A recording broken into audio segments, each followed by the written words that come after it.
नमस्कार, मेरा नाम है दिवाकर और ये मेरा चैनल पर मेरा पहला वीडियो होगा। मैं लगभग 20 साल से पढ़ा रहा हूँ, लेकिन मैं खुद को एक शिक्षक ना कह के विद्यार्थी कहना ज़्यादा बेहतर समझता हूँ, क्योंकि सबसे अच्छा शिक्षक वही होता है जो नित्य और रोज़ नई चीज़ें सीखता रहता है। सीख हम बच्चों से भी सीख सकते हैं, टीचरों से भी सीख सकते हैं, बहुत से साधन हैं, आजकल फ़ोन से भी हम बहुत सी चीज़ें सीखते हैं और मेरा मानना है कि हमें सीखते भी रहना चाहिए। तो इस 20 साल में जो मैंने चीज़ें देखी, उन्हीं पे मैंने ये अनुभव किया कि बहुत सी बातें ऐसी हैं जो हम बच्चों को बताते ही नहीं हैं और जिससे उच्च स्तर पर भी आके वो छोटी-छोटी बातें वो जान नहीं पाते हैं। इन्हीं में से एक बात है, जैसे परिमेय संख्याओं को हम P/Q के रूप में लिखते हैं और बताते हैं कि Q का मान कभी भी 0 नहीं होना चाहिए, और अगर पूछा भी जाता है कि Q का मान 0 क्यों नहीं होता है, तो हम कह देते हैं कि 0 से भाग परिभाषित नहीं है, या 0 से भाग करने पर अनंत आता है।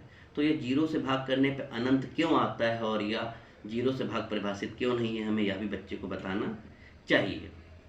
बच्चा वो बात जान नहीं पाता है और उसका वो जो कॉन्सेप्ट है वहीं पे कहीं ना कहीं छूट जाता है। साथ में हम ये भी नहीं भगाते हैं, बस भाग बताने में बस एक बताया कि ये सिंबल बना लो, एक संख्या इधर लिखो, एक संख्या इधर लिखो और इससे भाग कर दो, और जो शेष आए इधर वाले को भागफल बोल दो, नीचे वाले को शेष बोल दो। ऐसा करके हम एक पुरानी पद्धति पर पढ़ाते हुए चले जा रहे हैं।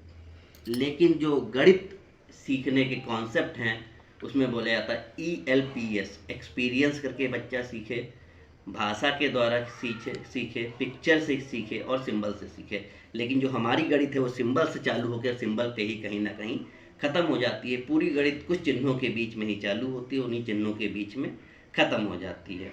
तो ये चैनल इसीलिए चालू किया गया है कि बच्चे जो छोटी छोटी कॉन्सेप्ट होते हैं, जो छोटी छोटी अवधारणाएं हैं, वो करके सीखें और अनुभव करें, जिससे उनके वो कॉन्सेप्ट हमेशा के लिए क्लियर हो जाएं।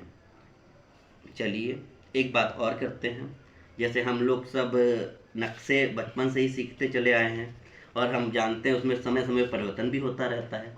जैसे हमारे देश में पहले इस टाइम पे वर्तमान में 28 राज्य हैं, पहले 29 राज्य हुआ करते थे।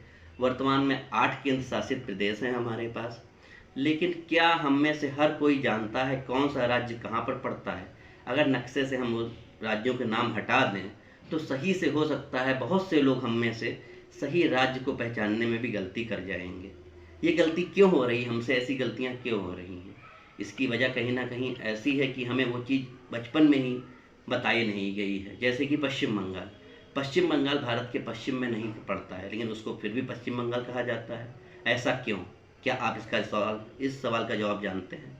अगर नहीं जानते हैं तो क्यों नहीं जानते हैं? हम में से जितने लोग, मेरी उम्मीद है, देख रहे हैं, इंटर, BA, MA तक की शिक्षा हमने पाई होगी और उच्च शिक्षा भी हो सकता है हमने ले रखी हो, फिर भी हमें इन सवालों के जवाब नहीं पता है। तो एक प्रयास है कि इन छोटे छोटे सवालों के जवाब जो हमसे छूट जाते हैं उनको हम इस चैनल के माध्यम में आप तक पहुंचाएं, बच्चों तक पहुंचाएं, और जिससे वो बातें एकदम क्लियर हो जाएं। मेरा मानना है कि बच्चे प्रश्न करें, प्रश्न का उत्तर दिए जाएं, कि कोई भी प्रश्न गलत नहीं होता है। जिस प्रश्न का उत्तर हमारे पास नहीं होता है हम उसे गलत कह देते हैं, बच्चे को डांट कर बैठाल देते हैं।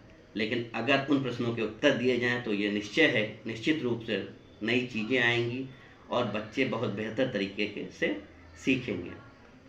तो जो हमारी कक्षा का माहौल होना चाहिए वो ऐसा होना चाहिए कि बच्चे खेल में, गतिविधि में रुचि के साथ चीज़ों को सीखें, ना कि भय से कुछ चीज़ों को रटें। और जो मुख्य बात मैं कहना चाहता हूँ, जो हमारी शिक्षा है, जो हमारी पढ़ाई है, वो बस नौकरी पाने के लिए है, नंबर पाने के लिए है।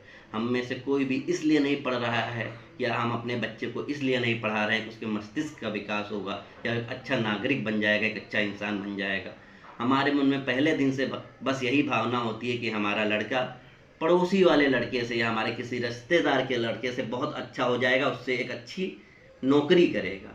तो हमें इसलिए बच्चे को तैयार ना करके कि वो एक अच्छी नौकरी करेगा, इसलिए भी तैयार करना है कि वो एक अच्छा नागरिक बनेगा। उसमें सारी जो उसका सर्वांगीण विकास, जो मूल उद्देश्य होता है शिक्षा का, वो उसके लिए पढ़ाई करे, ना कि बस नंबरों के लिए और एक छोटी सी नौकरी के लिए पढ़ाई करे। धन्यवाद। अगर आपका सहयोग मिलता रहा तो मैं ऐसे ही वीडियो बनाता रहूँगा।